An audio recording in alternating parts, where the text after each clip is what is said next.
मंडळी, दुपारी एका शेतकऱ्याचा फोन आला. म्हणाले, साहेब तुमच्या चॅनेलवरून एक बातमी पसरवा. माझ्या शेतात गांजाची झाडं आहेत. बातमी बघून प्रशासन बघा कसं धावत पळत पंचनाम्याला माझ्या शेतात येईल. पावसानं वाहून गेलेल्या माझ्या शेताचा पंचनामा तरी करेल. चांगल्या गोष्टीसाठी थोडं खोटं बोलायला काय हरकत आहे. त्या शेतकऱ्याच्या बोलण्यानं क्षणभर निशब्द झालो. खरंच कसली ही हतबलता आणि कसली ही अगतिकता आहे.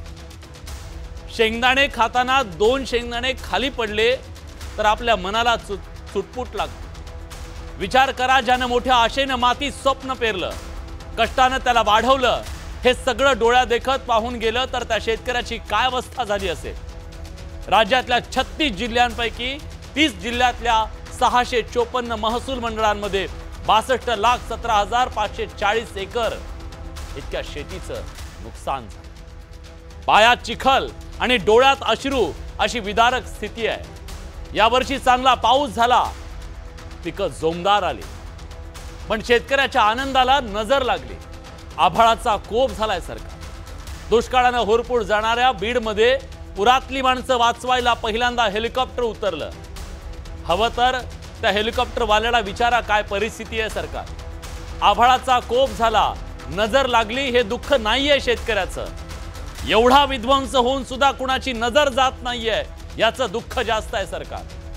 रानातून नदी वाहावी तसं पाणी वाहत आहे. वाहणाऱ्या पाण्यातून फक्त पीक वाहून गेले नाहीये. शेतकऱ्याची उद्याची पोटाची भाकरी, पोरांची शाळेची फी, बायका लेकरांचे दिवाळीचे कपडे आणि पोरीच्या लग्नाची तयारी सगळं वाहून गेलंय. नुकसानीचे आकडे अजून आलेले नसतील तरी सांगतो, सरकारची भरपाई करण्याची ऐपत नाही, त्यापेक्षा जास्त नुकसान झालं शेतकऱ्याचं. कोरड्या दुष्काळातून सुटलो म्हणून निश्वास टाकणाऱ्या शेतकऱ्यांना ओल्या दुष्काळानं गाठलंय सरकार. पावसाच्या आशेनं आभाळाकडे पाहणाऱ्या शेतकऱ्यांच्या मनात आभाळाची धडकी भरावी इतका पाऊस कोसळतो. एक वेळ वैर्याला कीव येईल, पण आभाळाला येत नाहीये. असा एक सीझन नाहीये, ऋतू नाहीये जिथं निसर्ग क्रूर वागला नाहीये. शेतकरी आफ्रिकेतल्या त्या गुलामासारखे काम करून सुद्धा वारंवार निसर्गाच्या चाबकाचे फटके खातोय. किती वेळा कोसळायचं आणि किती वेळा उभं राहायचं हा सवाल आहे. खरं सांगू, आज शेतकऱ्याची अवस्था शेळीच्या त्या शेपटासारखी झाली आहे. नीट लाज झाकता येत नाही आणि अंगावरची माशी हलत नाही. या हतबल शेतकऱ्याला दिलासा हवाय सरकार. खोटी सहानुभूती, संकटातून सावरण्यासाठी पायात बळ हवाय सरकार. नाही दिलं तर सातबाराला चिकटलेले सावकार या महाराष्ट्रातल्या कित्येक शेतकऱ्यांचे बळी घेतील सरकार. बघूया. काळजाला पीळ पाडेल अशी ही परिस्थिती आहे. ही परिस्थिती सरकार नावाच्या त्या व्यवस्थेपर्यंत पोहोचावी हा उद्देश आहे. या चर्चेचा उद्देशही तोच आहे. पण सवाल ज्याची आज आपल्याला बडे मुद्देच्या माध्यमातून चर्चा करायची, सवाल आहे आज राज्यातल्या तमाम शेतकऱ्यांच्या मनातला, राज्यात ओला दुष्काळ जाहीर करण्याची वेळ आली आहे का आणि सरकार ते कधी करेल. आज सवाल चर्चेला आपल्याला घेऊन यायचा आहे. ओल्या दुष्काळाचे निकष नेमके काय आहेत. आता निकषांच्या कुठल्या अडचणीमध्ये हे सगळं अडकू नये ही परिस्थिती आहे. सरसकट ओला दुष्काळ जाहीर करण्याची वेळ आली आहे का. शेतकरी पुन्हा कर्जबाजारीपणाच्या विळख्यात अडकेल का. कारण कर्ज काढून त्यानं खरीपाची पेरणी केली आणि सगळी मशागत केली. आज पुन्हा या राज्यावर मोठं संकट ओढवलंय का. नुकसान झालं, पीक विमा यावर्षी काढलेला नाहीये. शेतकऱ्याला आधार कुणाचा, कारण सरकारची मदत पुरेशी असेल का. आणि मग या राज्यातल्या शेती क्षेत्राच्या समोरचं संकट किती गहिर बनलंय. शेतकऱ्यांना मदत कधी आणि कशी देणार हा सवाल सुद्धा आज आपल्याला विचारायचा आहे. कारण यावर्षी झालेलं नुकसान पुढच्या वर्षी मिळेल त्याची भरपाई कदाचित, दिवाळी कशी करायची आणि जगायचं कसं हा सवाल. या सगळ्या चर्चेत सहभागी होण्यासाठी मान्यवर पाहुणे आपल्या सोबत आहेत. या चर्चेत सहभागी होण्यासाठी आपल्यासोबत शेतकरी नेते विजय जावंदिया सर आहेत. आपल्यासोबत शेतकरी नेते रविकांत तुपकर आहेत. शिवसेना उद्धव बाळासाहेब ठाकरे पक्षाचे समर्थक शेतकरी नेते किशोर तिवारी आहेत. आपल्यासोबत राष्ट्रवादी शरदचंद्र पवार पक्षाचे प्रवक्ते यशवंत गोसावी आहेत. आणि भाजपचे आमदार सुरेश धस सुद्धा या चर्चेत सहभागी होणार आहेत. या चर्चेची सुरुवात मी करणार आहे विदर्भातल्या शेतकरी नेत्यांपासून. किशोर भाऊ, मला सांगा, आपण सगळे पुरुष आहोत. अनेक संकट येतात, पण डोळ्यात पाणी आणायची आपल्याकडे पुरुषांना खरं तर परवानगी नसते किंवा आणत नाही माणूस. आपण आपल्या बापांना बघितलं, कित्येक संकट येऊन गेली त्याच्यावरती, त्याला रडताना कधी बघितलं नाही. पण या राज्यातला शेतकरी आज धाय मोकलून रडतोय. किती मोठं संकट त्याच्यावरती कोसळलेलं आहे, काय अवस्था आहे. तुम्ही आज जिल्ह्यामध्ये फिरताय, विदर्भातल्या अनेक शेतांमध्ये आज तुम्ही जाऊन आलेला आहात, काय परिस्थिती आहे? नाही, 100 दिवसाचं सोयाबीन होतं, 90 दिवस पाऊस आला आणि आता सोयाबीन तर गेलं. आणि सोयाबीन हे 42 लाख हेक्टर मध्ये आहे, म्हणजे 42 लाख हेक्टर मधलं गेलंच. आणि उरलेलं नगदी पीक हे कापसाचं आहे. आणि कापसासोबत मका, तूर वगैरे आहे. तर कापसाचंही 70% पीक गेलेलं आहे. आता सरकार नावाची वस्तू कुठं मला आज दिसली नाही. कुठेही पंचनामे होत नाहीये, कुठेही लोकप्रतिनिधी त्यांच्या दारावर जात नाहीये. मी एका गावात गेलो, कोपरी म्हणून गाव होतं. त्या चावडीवर शेतकरी हताशपणे बसलेले होते. मी चर्चा केली तर एक म्हातारे शेतकरी म्हणाले की कमीत कमी तुम्ही तरी आले म्हणे. असं तरी वाटेल की आता कोणी आला आहे तर काही या संकटातून मार्ग निघेल. मात्र सरकारने काय केलं, यवतमाळ आणि वाशिम जिल्ह्यात उन्हाळी जे नुकसान झालं होतं त्याची मदत दिली नाही. आणि पहिल्या पावसापासून म्हणजे हे सगळे तिबार पेरणीवाले आहे, दुबार पेरणीपर्यंत तर त्या तडाख्यात 2-3 वेळा पिकं वाहून गेली. मात्र हे नंतर जी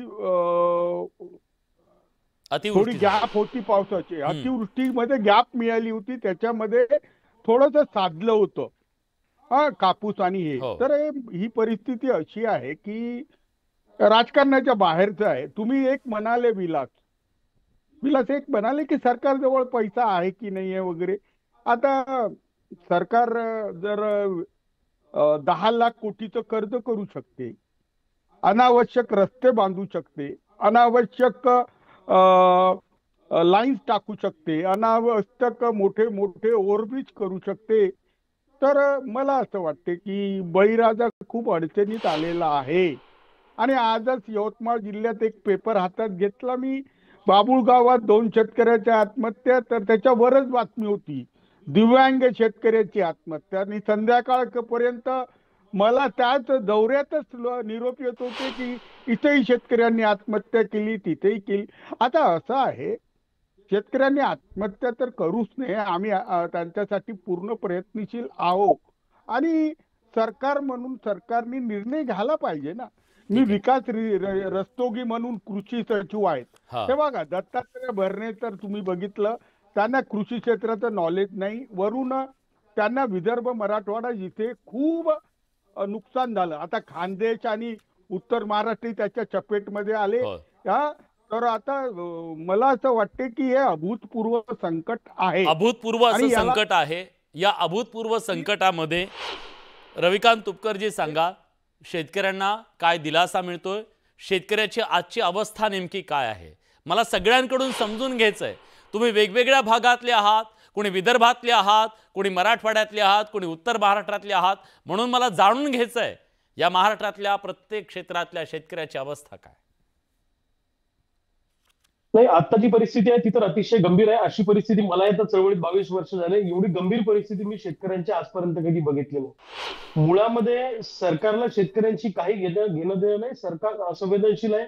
कोणी विजयी संकल्प मेळावे घेते. तुम्ही आता तुमच्या रिपोर्टमध्ये सांगितलं, सगळे पक्ष आपापल्या जिल्हा परिषद, पंचायत समित्या, महानगरपालिकांच्या निवडणुकीमध्ये व्यस्त आहेत आणि शेतकरी पूर्ण कोलमडलेला आहे. गेल्या 3-4 वर्षामध्ये कापसाला भाव मिळाला नाही, सोयाबीनला भाव मिळाला नाही, त्यामुळेच पहिले शेतकरी अडचणीत आहे.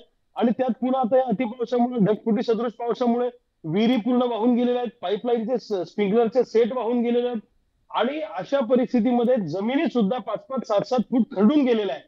आता त्याच्यातली एक टेक्निकल अडचण अशी आहे की 5-7 फूट जमीन खरडून गेली तर ती जमीन पोट खराब दाखवल्या जाते आणि त्याला 27,500 रुपये हेक्टरी मिळतात 2 हेक्टरच्या मर्यादेप्रमाणे. आता ती जमिनी पुढच्या वर्षी त्या जमिनीवर कर्ज मिळत नाही, शासकीय लाभ मिळत नाही. पोट खराबची वहिती करण्याकरता 50 चक्र शासन दरबारी मारावी लागते, एवढ्या जाचक अटी त्याच्यामध्ये आहेत. आणि आता सरकार मदत किती करणार आहे? 2 हेक्टरची करणार आहे, म्हणजे 5 एकरची. 25 एकरावाल्याचं काय, 50 एकरावाल्याचं काय, 20 एकरावाल्याचं काय? एवढ्या मोठ्या प्रमाणात नुकसान झालेलं असताना 2 हेक्टरची मदत म्हणजे भीक आहे, आणि ती या वर्षीची मदत पुढच्या वर्षी मिळणार. मुळामध्ये काय झालंय, नेपाळला जी परिस्थिती झाली ना तशी परिस्थिती यांची केली पाहिजे. एका मंत्र्याला त्याच्या मागे लागून तिथं हमलं पाहिजे, तरच ही परिस्थिती सुधारू शकते. शेतकऱ्यांना गृहीत धरण्याचा प्रयत्न त्या ठिकाणी होतो आहे, आणि शेतकरी आमचं काहीच वाकडं करू शकत नाही अशा पद्धतीची भावना आहे. अधिकारी माजलेले आहेत. छत्रपती संभाजीनगरमध्ये एका पंचनामा करायला गेलेल्या अधिकाऱ्यांच्या समोर शेतकऱ्यांनी आत्महत्या केली दमदाटी केल्यामुळे. त्यांनी म्हणजे शेतकऱ्याला माणूस म्हणून त्याचं जगणं तुम्ही मान्य करणार आहे की नाही करणार आहे? सरकारवर कर्ज जर आहे 9 लाख कोटीचं, मग सरकारवरचं कर्ज जर एवढ्या मोठ्या प्रमाणात वाढलंय तर आमदार खासदारांचे पगार थांबले का? कलेक्टरचा पगार थांबला का?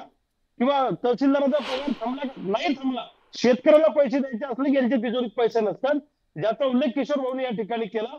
जालना नांदेड तुम्ही आता समृद्धी महामार्गाकरता पैसे कुठून येतो? शक्तीपीठ महामार्गाला पैसे कुठून येतो?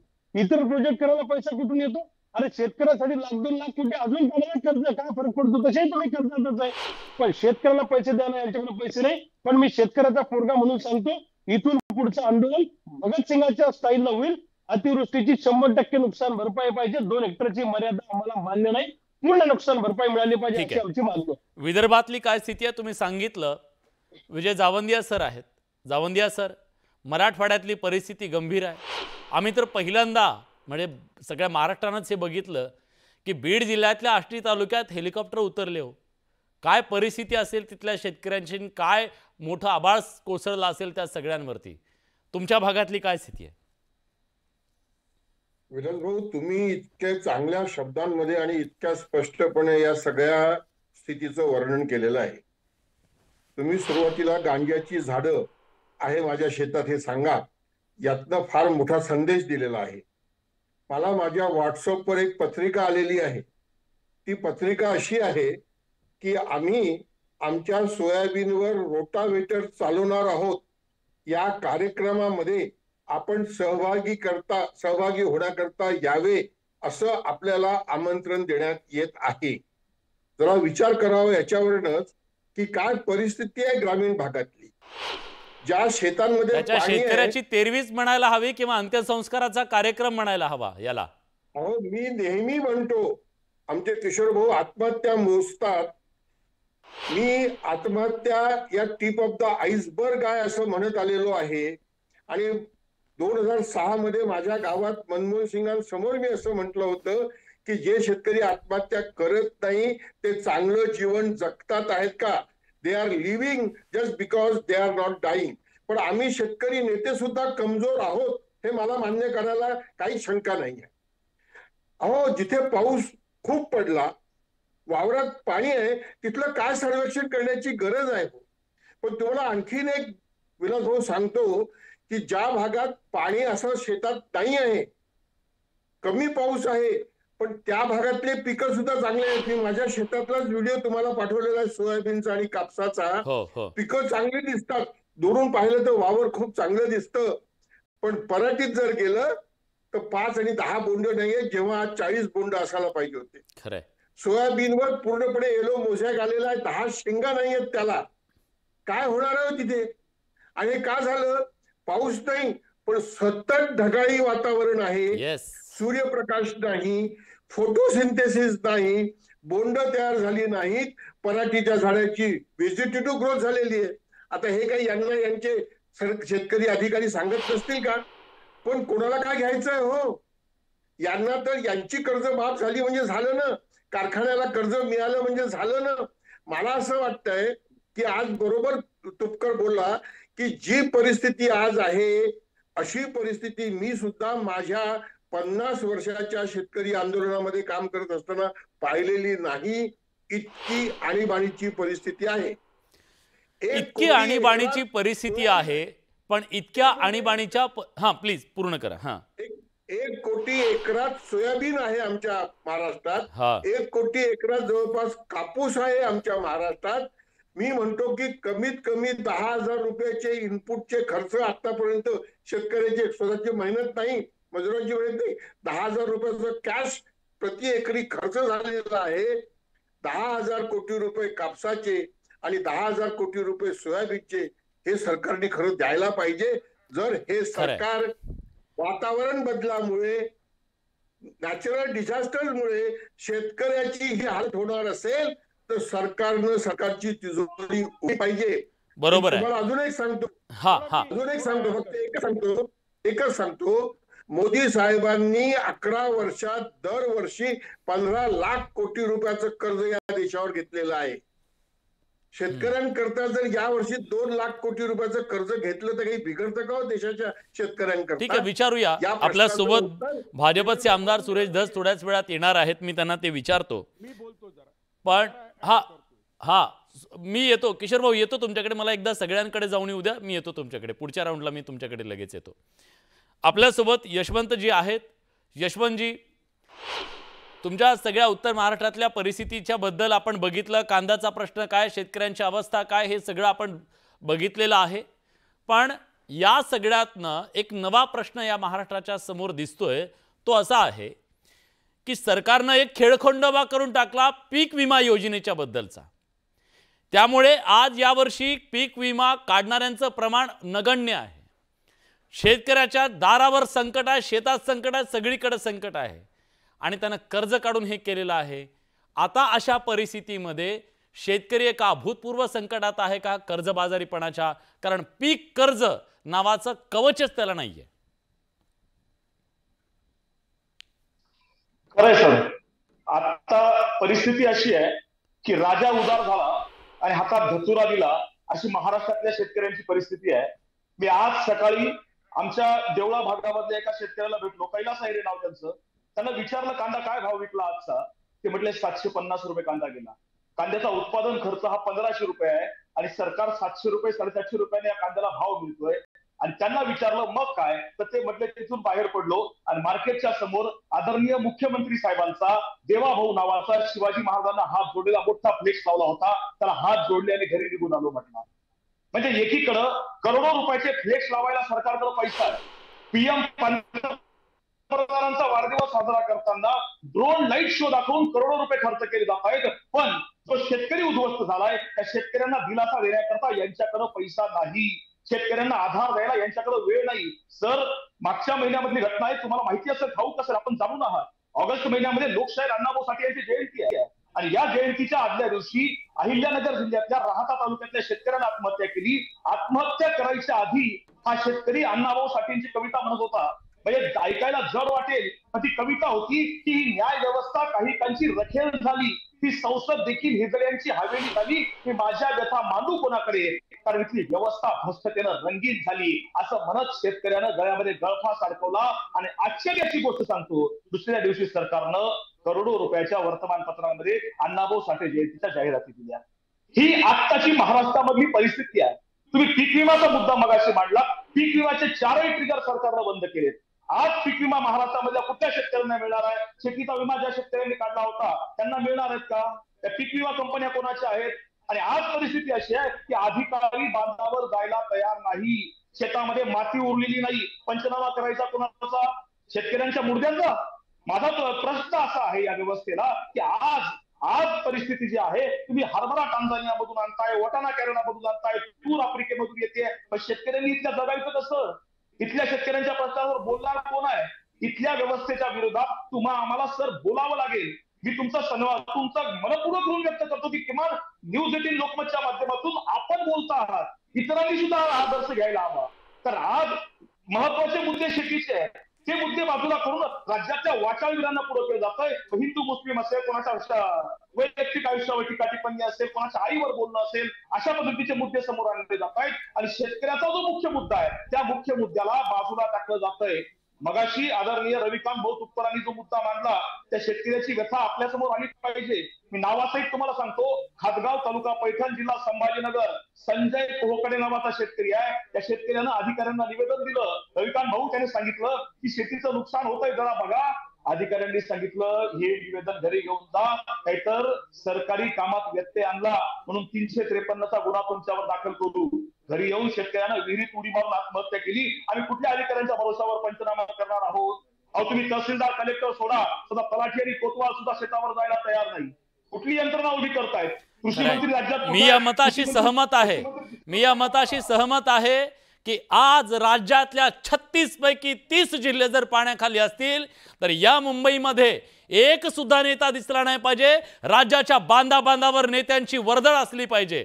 जिल्ह्यात प्रत्येक ठिकाणी सगळीकडे नेते फिरताना बघितले पाहिजेत आणि गुडघाभर चिखलामध्ये सगळ्यांचे पाय माखलेले दिसले पाहिजेत। पण असं आज चित्र दिसत नाहीये। मला किशोर भाऊ तुम्हाला विचारायचं आहे, या राज्यातल्या शेतकऱ्याला जर मदत करायची असेल तर केवळ कुठलं पॅकेज देऊन होणार आहे का या राज्यातल्या शेतकऱ्याला आता ओला दुष्काळ जाहीर करूनच एक मोठा दिलासा दिला जाऊ शकतो? मी सांगू काय तुम्हाला, हा विजय भाऊ जावंदिया इथे आहे, पॅकेजची आम्हाला भीतीच वाटते, खरं सांगतो। पॅकेज काय असते आम्हाला कळलं नाही। मात्र मी त्या देवेंद्र फडणवीसची आठवण करतो की ते या पॅकेज मधल्या भ्रष्टाचारावर खूप भांडायचे। शेतकरी आत्महत्येवर त्यांनी एक प्रेझेंटेशन तयार केलं होतं आणि एक शेतकरीची आत्महत्येची अंत्येष्टी होऊ नये म्हणून हे माझ्या बरोबर दारव्हा तालुक्यात गेले होते। आता मी एक सांगतो तुम्हाला की ही अभूतपूर्व परिस्थिती आहे। मी काय, विजय जावंदिया काय, रविकांत तुपकर काय, आम्ही सरकारला मदत करायला तयार आहो। मात्र तुम्ही काही कन्स्ट्रक्टिव्ह अप्रोच घ्या। मी सांगतो तुम्हाला, ओला दुष्काळाच्या ज्या अटी आहे त्या अटीमध्ये म्हटलंय की कर्जाचं पुनर्वसन करू। इथं यावर्षी 40% पीक कर्ज वाटप आहे, कसलं पुनर्वसन होणार एक सांगतो। दुसरं आहे की जी 2 हेक्टरी मदत आहे त्या मदतीत काहीच होत नाही। आणि एक विषय विजय जावंदियांनी काढला होता, रोटावेटर फिरवणारे। मी आज गेलो तर कोपरी येथील एका शेतकरी संजय तुरक यांनी म्हटलं की साहेब, मी पंचनाम्यासाठी घाई काय करतो, कारण मला या माझ्या पूर्ण नासाडी झाली आहे, या पिकावर ढोरं फिरवायची आहे आणि नागर फिरवायचा आहे। एकदा तर पाहून गेले तर नागर फिरवणं मला सहज होईल, नाहीतर अंत्यदर्शन घ्यावं त्यांनी पिकांचं। आणि पितृपंधरवाडा चालू आहे, सगळ्या मसनवाटा तर होऊन बसलाय सगळ्या शेतीचा, तो एकदा बघून तरी घ्यावा। नाही कसं असते की एकदा ते पंचनामा झाला तर काय होईल की पुढे जाऊन हेच अधिकारी म्हणतील की तुम्ही यावर्षी काही पेरलंच नव्हतं, कारण जमीन त्याला मशागत करायची आहे। तर अशा याच्यात तो अडचणीत होता। त्यांनी तुमच्याकडे मी व्हिडिओही पाठवला, तो बोलला की मी तहसीलदारकडे गेले, तहसीलदार म्हणाले की आम्ही कृषी विभागाला दिलाय, कृषी विभाग म्हणाले की तुम्ही पटवाऱ्याला भेटा, पटवारी म्हणाले की ग्रामसेवकाला भेटा। शेवटी 8 दिवसापासून फिरतच आहे। आज माझा दौरा आहे तर त्यांनी मला म्हटलं की एकदा तुम्ही येऊन पाहून घ्या। तर मी त्याचा व्हिडिओ तयार केला, पण तो म्हणत होता की तुम्ही मंत्रिपदाच्या याच्यावर होता आणि ते होता तर तुम्ही पाहून घेतलं तर आता माझा कोणीतरी आला काय म्हणून। हो, आणि त्यांनी म्हटलं तुम्ही व्हिडिओ तयार करून घ्या, परंतु प्रशासकीय व्यवस्था आहे कुठे आणि तो देवेंद्र फडणवीस आहे कुठे, जो शेतकऱ्यांच्या साठी 2004 पासून 2000 म्हणजे पूर्ण आघाडी सरकारच्या कालावधीत रान उचलायचा आणि त्याला संवेदनाच संपले, त्याचा फोकस ग्रामीण महाराष्ट्र सुटलाच आणि त्याला कोणताही विषय समजत नाही असं नाही। मात्र झोपेचं सोंग घेऊन तो झोपत आहे, हे चुकीचं आहे। देवेंद्र फडणवीस तुझा कार्यक्रम बघतो, कारण विलास बडे तुमच्याच चॅनलनी त्याला फार मोठं केलं आणि तो या पदावर पोहोचला।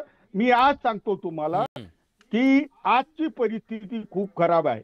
आम्ही देवेंद्र फडणवीस यांचे पाय पडतो की त्यांनी तात्काळ सगळ्या मंत्र्यांना, आमदारांना आणि अधिकाऱ्यांना सांगावं की तुम्ही याची सेन्सिटिव्हिटी जज करा, कारण दररोज 7-8 शेतकरी आत्महत्या करत आहे, हे प्रमाण मोठ्या प्रमाणात होऊ शकते आणि तुमच्या लाडक्या बहिणीचं कुंकू अशा रीतीने तुम्ही पुसू नका, एवढीच विनंती करतो। नक्कीच तुम्ही अतिशय भावनिक असं आवाहन केलेलं आहे।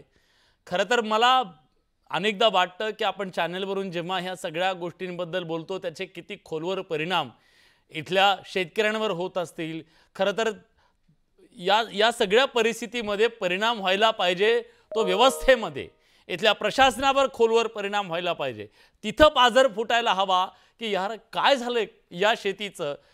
पण मला सांगा रवी भाऊ, आपण हा आत्ता कार्यक्रम केला असं नाही आहे. तुम्ही उन्हाळ्यामध्ये मे मध्ये पाऊस पडला आपण कार्यक्रम केला आहे, जुलैमध्ये पाऊस पडला आपण कार्यक्रम केला आहे, ऑगस्टमध्ये पाऊस पडला आपण कार्यक्रम केला आहे. 5-5 महिने पाऊस थांबत, मे पासून आतापर्यंत पाऊस थांबलेला नाही आहे. माणसांना मोड फुटेल एवढी परिस्थिती पावसाची गंभीर बनलेली आहे. अशा परिस्थितीमध्ये आता या शेतीचं जे झालेलं नुकसान आहे ते भरपाई होऊ शकेल का? आणि ज्या प्रकारचे आता सगळे नियम आहेत त्या नियमामधून सरकार या शेतकऱ्याला काही दिलासा मिळू शकेल का, की त्याची अडखळीच आहे? नाही, हे बघा विलास भाऊ, किमान तुम्ही कार्यक्रम करता तरी आणि हा प्रश्न तुम्ही चव्हाट्यावर आणता, त्याच्यामुळे तरी शेतकऱ्यांना थोडासा आधार मिळतो की आपलं कुणीतरी आहे, आपल्या बाजूनी कुणीतरी बोलतंय. हा मानसिक आधार पण खूप महत्वाचा आहे, लक्षात घ्या. म्हणजे आत्ताची परिस्थिती अशी आहे की अजूनच सांगताय म्हातारं माझं बरं होतं बेटा ते इंग्रजी राज. इंग्रज किमान गोरे असल्यामुळे ओळखू येत होते की ते आपले शत्रू आहेत, पण हे आपलेच नातेवाईक की आपल्याच आजूबाजूचे लोक तिथं सरकारमध्ये जाऊन बसलेत, हे ओळखू येत नाही, हे आपले शत्रू आहे. मला असं वाटतं की आता खरोखर शेतकऱ्यांना जगवायचं असेल तर हेक्टरची मर्यादा मदतीची काढून टाकली पाहिजे आणि ऍक्च्युअल ज्यांचं नुकसान झालं त्यांना 100% नुकसान भरपाई दिली पाहिजे.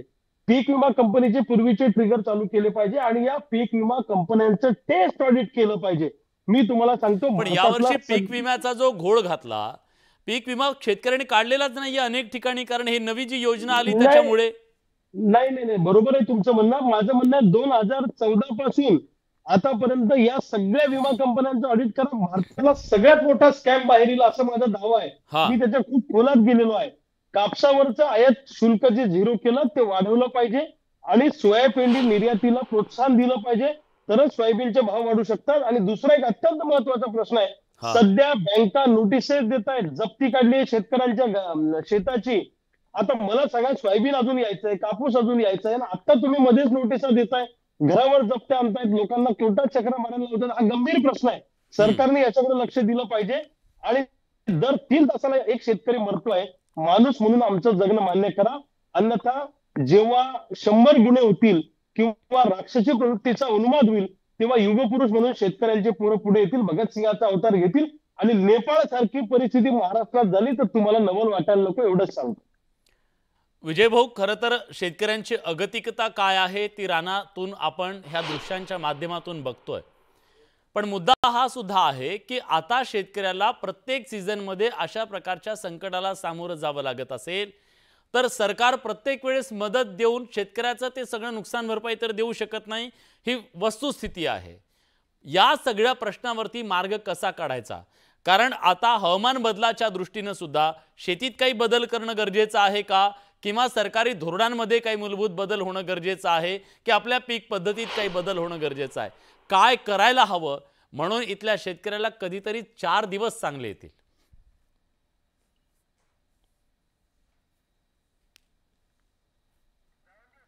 जावंदिया सर. हा, तुम्ही फार छान मुद्दा घेतलेला आहे हा. मला असं वाटतंय की आता हे संकट जे आहे, आसमानी संकट, हे वातावरण बदलाच्या पार्श्वभूमीवर दरवर्षीचं झालेलं आहे. मागच्या वर्षी सोयाबीन काही पिकलं नाही आणि सोयाबीनला भावही मिळाला नाही, 4000च्या आतच विकावं लागलेलं आहे. मागच्या वर्षी थोडाफार कापूस काही भागात पिकला, पण त्यालाही MSP काही मिळालेली नाही. आणि तुम्ही बरोबर बोललात की यावर्षी पीक विमा कोणी काढलेलाच नाहीये, कारण तो 1 रुपयाचा पीक विमा यांनी काढून टाकला आणि कोणी गेलं पीक विमा घ्यायला. मी सतत एक मागणी करतो आहे आणि आज पुन्हा ती मागणी करतो आहे, मोदी साहेबांना करतो आहे, मुख्यमंत्र्यांना नाही करत आहे. मुख्यमंत्र्यांनी याचा पाठपुरावा करावा मोदी साहेबांकडे. या देशामध्ये पीक विमा हे युनिव्हर्सल असलं पाहिजे, सगळ्या शेतकऱ्यांना, सगळ्या पिकांना. दुसरं, तो पीक विमा त्याचं 100% प्रीमियम हे केंद्र सरकारने द्यावं आणि राज्य सरकारने द्यावं, वाटून घ्यावं त्यांनी. हा दुसरा मुद्दा. WTO मध्ये पीक विम्याला दिलेली ही सबसिडी ग्रीन बॉक्स मध्ये आहे. अमेरिकेचे ट्रम्प सुद्धा त्याच्यावर ऑब्जेक्शन घेऊ शकणार नाही, कारण ते स्वतः तसा पीक विमा तिथल्या शेतकऱ्यांना सबसिडाईज करून देतात. तिसरा मुद्दा, या पीक विमा योजनेमध्ये इन्कम सपोर्टचा सुद्धा एक व्यवस्था असली पाहिजे की बाजारात जर MSP पेक्षा कमी भाव मिळणार असतील तर तो तोटा पीक विमा योजनेच्या माध्यमातून भरून दिला जाईल. अशी एक व्यवस्था केली म्हणजे MSP ची गॅरंटीची व्यवस्था होते, जी आज A2FL वर आहे, उद्या ती C2 वर होईल.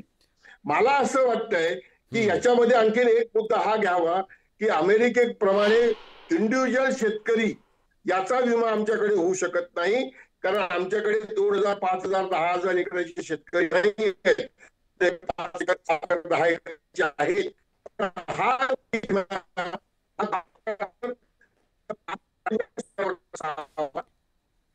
हा ठीक आहे सर, तुमचा आवाज आमच्यापर्यंत, तुमचा आवाज पोहोचत नाहीये. शेवटचे 1.5 मिनिट आहे आणि यशवंतजी मला तुमच्याकडून जाणून घ्यायचं आहे, दिवाळ सण तोंडावर आहे आणि त्याच्या आधीच खरं तर इथं शिमगा झालाय. अशा परिस्थितीमध्ये शेतकऱ्याला आत्ता कशा प्रकारची मदत मिळाली तर शेतकरी तग धरू शकेल? पहिल्यात सगळ्यात महत्वाचा मुद्दा आहे सर, कर्जमाफी, सरसकट कर्जमाफी झाली पाहिजे. सरसकट राज्यामध्ये ओला दुष्काळ जाहीर झाला पाहिजे. कारण परिस्थिती आता अशी आहे की पीक विमाचा मगाशी विषय झाला, 85 रुपये गुंठ्याची सरकारची मदत आहे. काय होणार आहे 85 रुपयामध्ये? अहो, एकीकडे तुम्हाला उदाहरण सांगतो, ओंकार पाटील नावाचा नांदेड जिल्ह्यामधल्या बिलोली तालुक्यामधल्या बिंकी मधला शेतकरी आपल्या पोराला 300 रुपयाचा शर्ट घेऊ शकत नाही म्हणून आत्महत्या करतोय, आणि राज्याच्या मंत्रिमंडळामधला मंत्री आपल्या नातवाला, जन्माला आलेल्या नुकत्याच नातवाला टेस्लाची करोडोची कार घेऊन देतोय. केवढा मोठा फरक आहे. जातीजातीमधले, धर्माधर्मामध्ये वाद येतोय, मिटती, पण ही जी आर्थिक दरी निर्माण करताय तुम्ही, ही कशी मिटवायची? वर्षा बंगल्यावरती या आठवड्यामध्ये डागडुजी आणि सुशोभीकरणाकरता 40 लाख रुपये निधी तो मंजूर करण्यात आलाय. मंत्र्यांच्या बंगल्याकरता 21 लाख रुपयाचा बेड प्रत्येकाला मागवला गेलाय आणि शेतकऱ्याकरता द्यायला त्यांच्याकडे पैसा नाही आहे. शेतकरी हवाल दिलाय आणि सगळ्यात महत्वाचा प्रश्न, तरुण शेतकरी तर राज्यामध्ये आत्महत्या करतोय. आज रोजी 100 पेक्षा जास्त आत्महत्याग्रस्त शेतकऱ्यांची कुटुंब आम्ही सांभाळतोय. असं दुःख पेलवलं जात नाही. रोज नवीन फोन येतोय की आमच्या भागात आत्महत्या झाली आहे, मदत करा. जगवायचं कसं? आभाळ फाटलंय आणि सरकार नावाची यंत्रणा जर फक्त मेळावे, शिबिर आणि वेगवेगळ्या याच्या हिंदू मुस्लिम याच्यामध्ये दंग असेल तर शेतकरी म्हणून जी जमात आहे ती नावाला सुद्धा उरणार नाही, अशी राज्यामध्ये आत्ताची परिस्थिती आहे. नेपाळ, मगाशी रविकांत भाऊ जे बोलले ना, नेपाळ, फ्रान्स सारखी परिस्थिती या देशामध्ये आता लांब राहिलेली नाही. आणि याकरता शेतकऱ्यांच्या पोरांनाच रस्त्यावर उतरावं लागेल, कारण आपल्या बापाकरता आपणच बोललं पाहिजे. मी तुमच्या चॅनलच्या माध्यमातून शेतकऱ्यांच्या पोरांना आवाहन करतो निश्चित. आणि आता एक सत्य, कटू सत्य सांगतो, जाताना एक कटू सत्य सांगतो. या आभाळाचा जो कोप झाला त्या सगळ्या संकटामध्ये ओबीसी वाले शेतकरी तेच संकट झेलतायत, मराठा शेतकरी तेच झेलतायत, बंजारा शेतकरी तेच आहेत, आदिवासी तेच आहेत, सगळे शेतकरी आज त्या संकटात आहेत. ह्या सगळे जे लढे चालू आहेत त्याचं मूळ या शेतीत आहे, त्यांच्या दुःखात आहे. आणि ह्या सगळ्या दुःखातून पुन्हा जातीय लढे आहेत, संघर्ष आहे, ती अस्वस्थता आहे. या अस्वस्थतेवर उत्तर शोधलं तर सगळ्या अस्वस्थतांवर उत्तर मिळणार आहे, हे समजून घेणं गरजेचं आहे. पुन्हा एकदा सांगतोय, बडे मुद्देच्या माध्यमातून जेव्हा सवाल आपण उपस्थित केला तेव्हा महाराष्ट्रात ओला दुष्काळ जाहीर करण्याची वेळ आली आहे का? बघा राज्यातला प्रेक्षक काय म्हणतोय. 92% लोक म्हणतात होय, आज ही शेतकऱ्यांची भावना आहे, शेतकऱ्याच्या पोरांची भावना आहे. 8% नाही म्हणतायत. पण या सगळ्यामध्ये ही भावना सत्ताधाऱ्यांपर्यंत पोहोचेल आणि जिथं रानाला पाझर फुटलाय तिथं सत्ताधाऱ्यांच्या काळजालाही पाझर फुटेल अशी आशा करूया. आजच्या चर्चेत आपण सगळेजण आलात, भूमिका मांडलीत, त्याबद्दल सगळ्यांचे मनापासून आभार. बोलत राहू, व्यक्त होत राहू, आवाज बुलंद करत राहू. तुर्तास धन्यवाद.